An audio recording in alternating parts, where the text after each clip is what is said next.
Hey, we're going to have a pretty short lesson on matrix multiplication. Now, we've already covered how to do this, but we've learned a little bit more since we did that. And so let's take a look.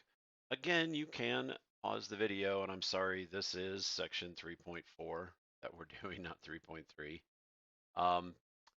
If you need to pause and get set up for section 3.4, you can do that and be ready to take notes in MATLAB, whatever you would like. And getting rid of the ink, I'm going to step forward. So we are going to talk about dot products, right? So dot products, if I have two vectors of the same length, then I multiply each corresponding element, the corresponding elements together, and then sum them, okay?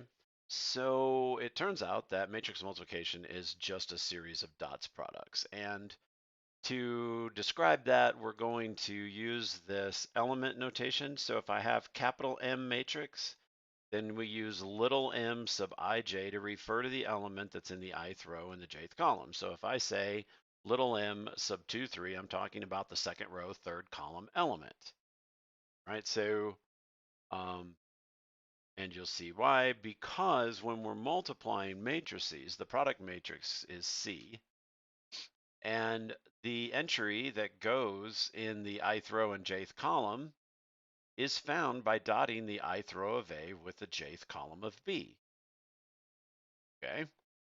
And so we can also say, using our element notation, that little c sub ij is the dot product of row I in A and column J in the matrix B. Okay, and that's how we calculate all of the elements of the product matrix C. Okay, so that brings us to dimension, because let's look at an example. This is in our textbook. Excuse me, not the textbook. This is in the online notes. And we have an example here.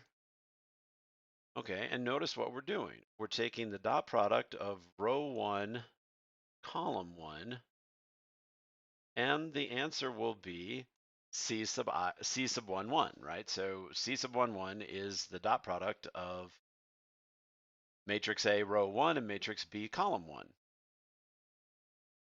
And to go right across, C sub 1, 2 is going to be the first row of A dotted with the second column of B.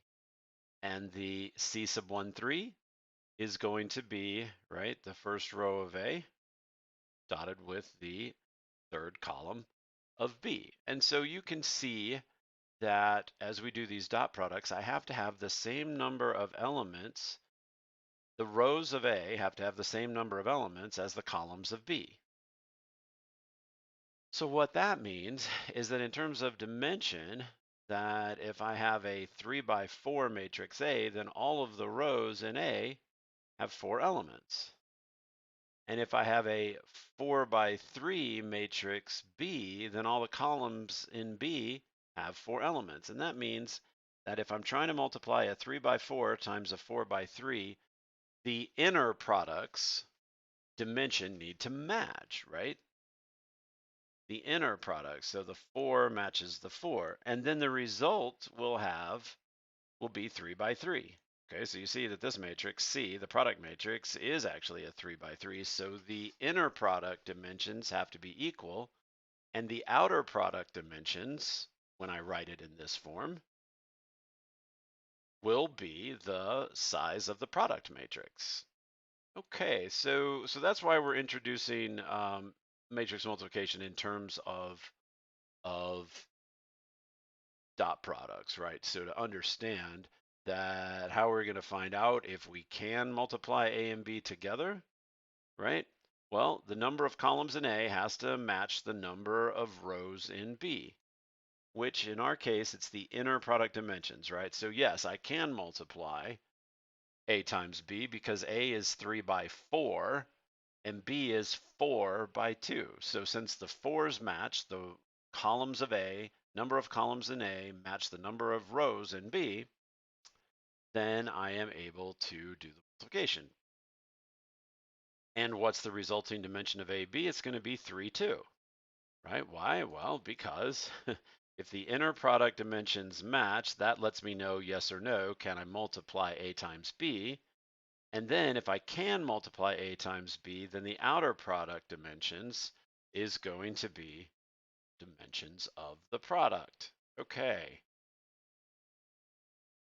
So here are some examples. And so I've created matrix A has dimensions 3 by 3 and matrix B has dimensions 3 by 6.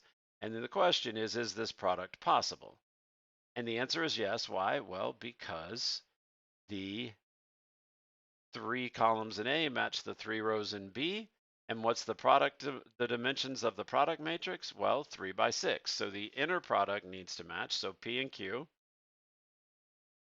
P has 4 columns and Q has 4 rows. Therefore, they're compatible for matrix multiplication.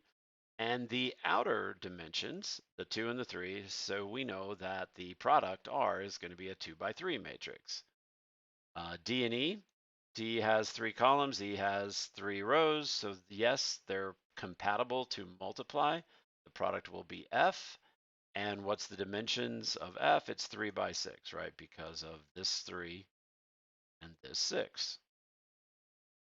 And final one that's compatible, J and K. J has 4 columns, K has 4 rows. So L is in fact possible. I can do a product, and the product will be 2 by 3. But check this out. Z is impossible. Why?